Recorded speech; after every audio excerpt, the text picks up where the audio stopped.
Hello and welcome to the Cup Night channel.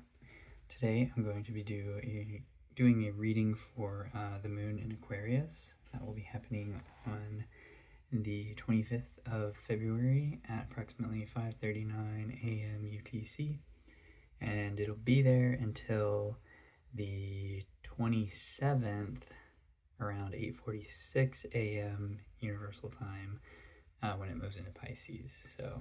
And there is a new moon in Pisces on the 28th around 12:45 a.m. Universal Time. So be sure to check that out and plan something fun for it. Set some intentions. Anyway, the moon is currently in its waning crescent phase. It's getting really close to that new moon, like I was saying, on the 28th.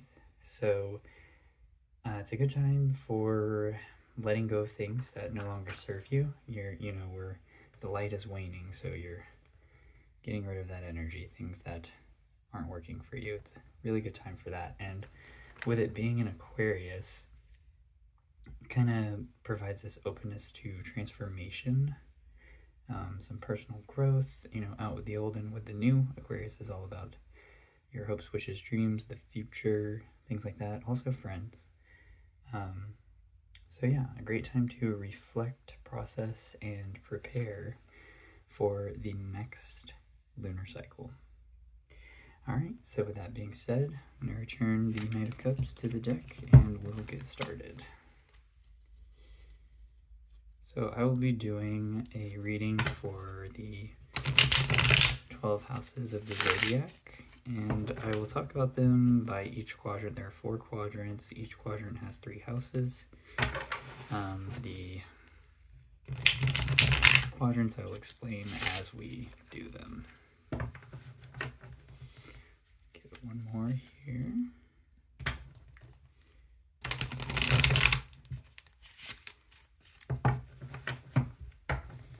Okay. Shuffle a little bit more.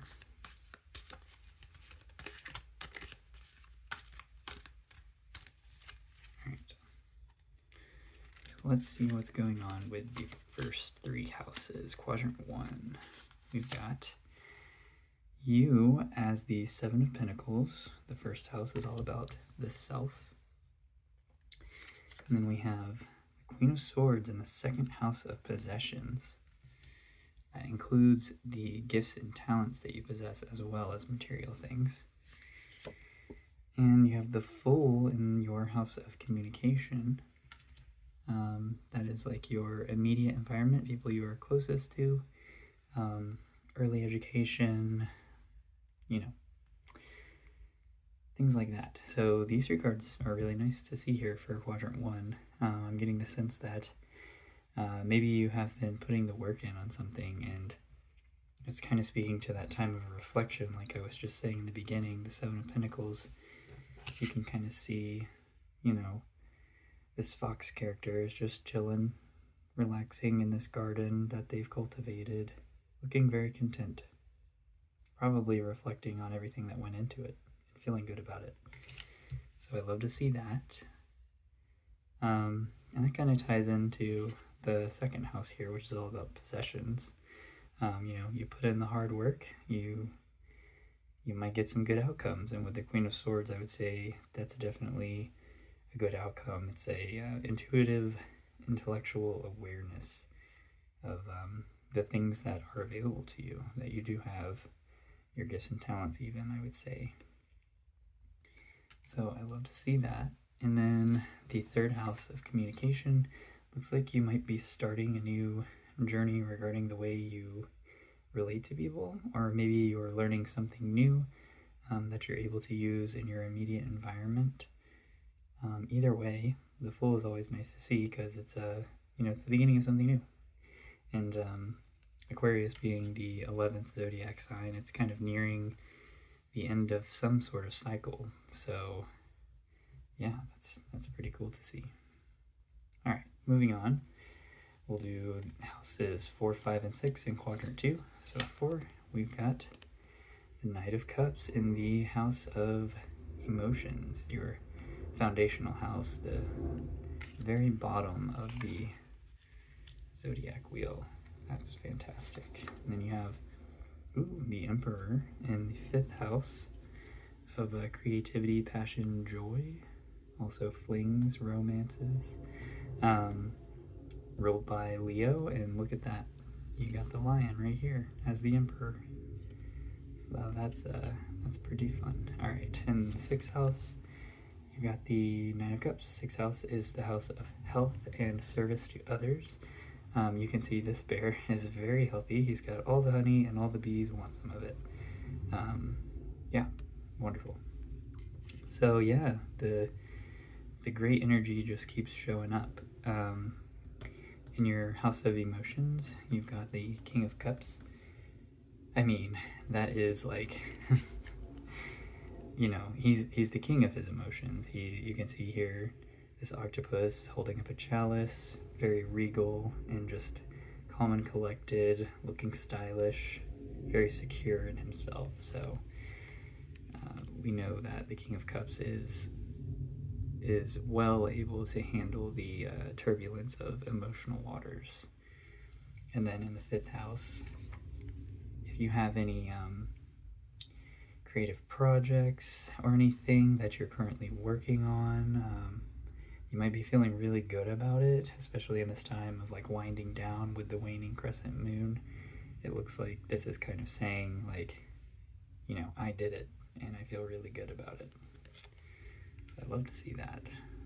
And then here in the 6th house of your personal health and the way that you serve other people, it looks like, yeah, looks like you're feeling good.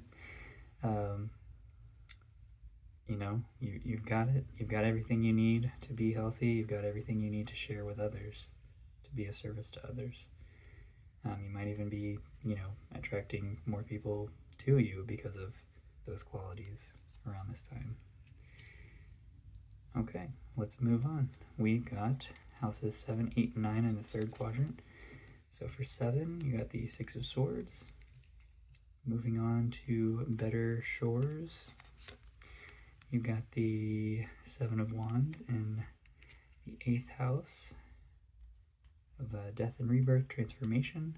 So standing your ground on something. This one might be interesting to look deeper at. But let's keep going. We got the 9th house, the 10 of Wands. So a lot going on there. Maybe a lot of things juggling for higher learning or studying of some type, philosophy. Maybe your beliefs are being challenged, or maybe you have a lot of new beliefs entering your life and you're not sure which ones you should keep, which ones to put down so you can get on with your life. But anyway, let's circle back to house 7 here with the 6 of Wands, or 6 of Swords, sorry. So house 7 is all about your personal relationships with people that you chose to be in your life, so relationships you developed in the external world. This could be like marriage or people you know through institutions, organizations, the friends you've chosen. But either way, this is kind of pointing to moving away from something that wasn't working, from someone that just wasn't working for you, or a group that wasn't working for you, a partnership, business partnership, anything like that. And just kind of realizing that, yeah, it's time for me to go, time to do something else, take my essentials with me, you know, take the people that are closest to me if I can, and get on with it. So it's nice to see. You definitely got to know when to walk away from something or someone. In the 8th house of transformation, life's mysteries, this is interesting card to see here. It's, you know, kind of defending your position or standing your ground,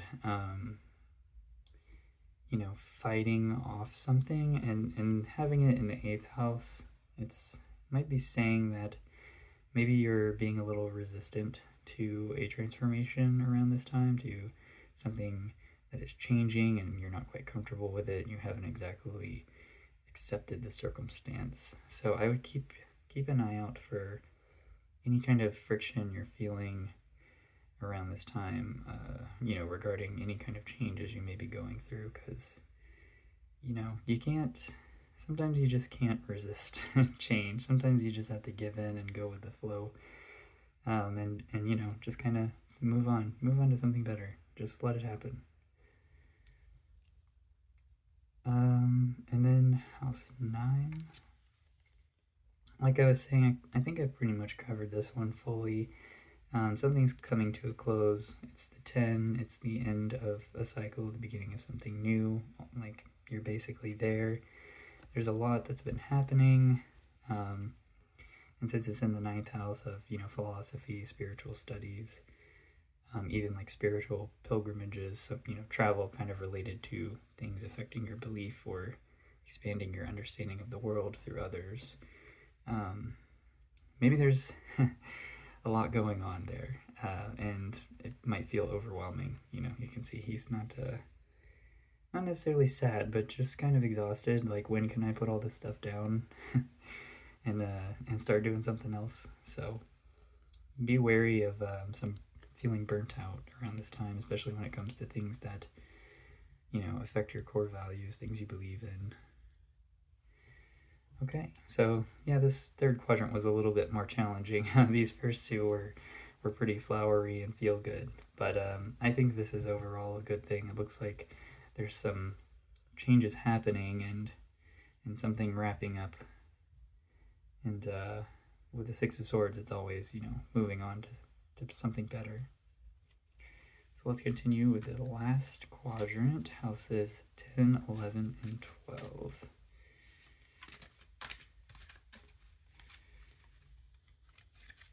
And we've got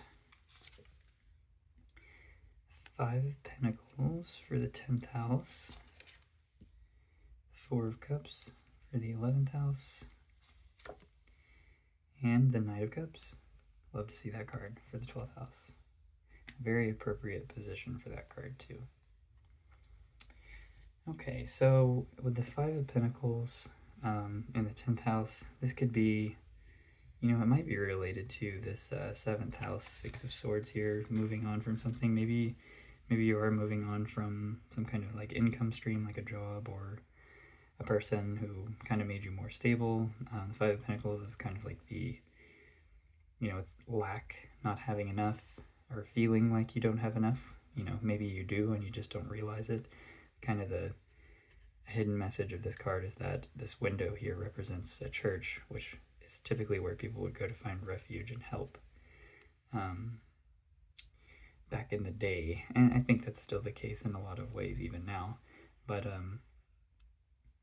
yeah, so this could be saying that when it comes to your career, house 10 is all about your career, your public image, authority figures in your life, things like that. Maybe you feel like you're lacking something, but help is always nearby. So be sure that if you feel like you're struggling, reach out to someone you trust, or at least try to find someone or some organization that you can trust to just help you out. So, we all need help sometimes. All right, in the 11th house, that is the house of your hopes, wishes, and dreams, the future. It's the house that's, ruled by Aquarius for this reading. Very, very relevant. And we've got the 4 of Cups here. In this depiction, you can kind of see this octopus has withdrawn and closed its eyes tightly, like it's just going super deep into itself and kind of ignoring its external environment. Sometimes I see this card as like a card of like, going within, meditating, kind of diving into yourself and just contemplation and, cutting out the outside world for a little bit. I think that's a more optimistic interpretation of this card. Traditionally, it's depicted as someone sitting under a tree and they've got these 3 cups, but their arms are crossed like they're upset or they're disappointed, and then there's another cup being offered to them by this disembodied hand, and they're just not having it. They're just, they get their eyes shut, they get their arms crossed, they don't want any part of it. So you could see this in kind of 2 ways, and with it being in the 11th house of your hopes, wishes, and dreams, I'm getting the vibe that maybe you've been reflecting, or maybe you will be reflecting on that a lot during this time. And it's a great time for it, because like I said, with the waning moon in Aquarius, it's all about reflecting, processing, and preparing for what comes next. So definitely meditating on the things that you do want, or at least just giving them some consideration, some time to think about what comes next for you, would be a wonderful thing to do. And then finally here in the 12th house, we have the Knight of Cups. The 12th house is the, the unseen, spirituality, even, creativity, very much so, the subconscious. It is not a logical house. It's a house of symbols and dreams and intuition. And the Knight of Cups is very much representative of all of those things as well. You can see he's got his head in a bubble here. He's bringing in this cup, this new idea or message or something to be shared, and he's riding in on his seahorse here, and just being confident and bringing something exciting in, something inspiring or meaningful. So that's a great card to see. And overall, this fourth quadrant, it's all about ends and culminations, and in tarot, ends always imply a beginning, even in life. When something ends, something else begins. You start the next cycle. So I think these are really good to see here. Like, maybe you'll have a period of feeling like you don't have enough as you're wrapping up whatever's going on in your life right now, but just contemplate your hopes and dreams and get in touch with your intuition. Try to turn any negative feelings you might have into something creative. You might be able to make something really good out of it. And it doesn't necessarily have to be like, painting or music, although those are great, but maybe you can write a message, write a short story or something even, or just journal a little bit, just get it out, like just do something to turn that energy into something physical that you can look at and reflect on. Yeah. Now, last thing I want to look at is just kind of the energy that was underneath this entire reading, this Four of Pentacles. So this can be, stability, having everything you need. You can also be holding on too tightly to things that you have and not being willing to let them go and put them to work for you. So I think this is really kind of heralding back to this Five of Pentacles in the 10th house here. Just be aware that maybe you do have more than you realize, even though you might be feeling like you don't have enough for something. And you might just have to shift your perspective a little bit.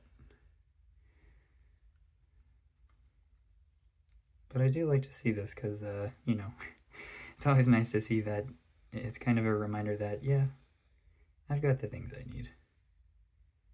We just forget that sometimes. So, thank you for being here with me and listening to this message. I hope that you were able to receive something out of it that can help you in your journey as the moon moves into Aquarius on the 25th and the 26th. If you enjoyed it, please like the video. Share it if you have somebody to share it with. If you want to follow me as I do these readings, as the moon journeys through other signs, you can always subscribe. And yeah, if this message resonated with you, if you have something you feel like you can share, be sure to leave a comment. I will try to reply as I have time. And yeah. Oh, one more thing. I did find a quote that was relevant for this moon in Aquarius. The quote is from Daphne Rose Kingma. She's an author and psychotherapist, and it says, "Holding on is believing that there's only a past. Letting go is knowing that there's a future." So I think that quote is a beautiful representation of this waning crescent moon in Aquarius right now. So anyway, thanks again, and until next time, take care.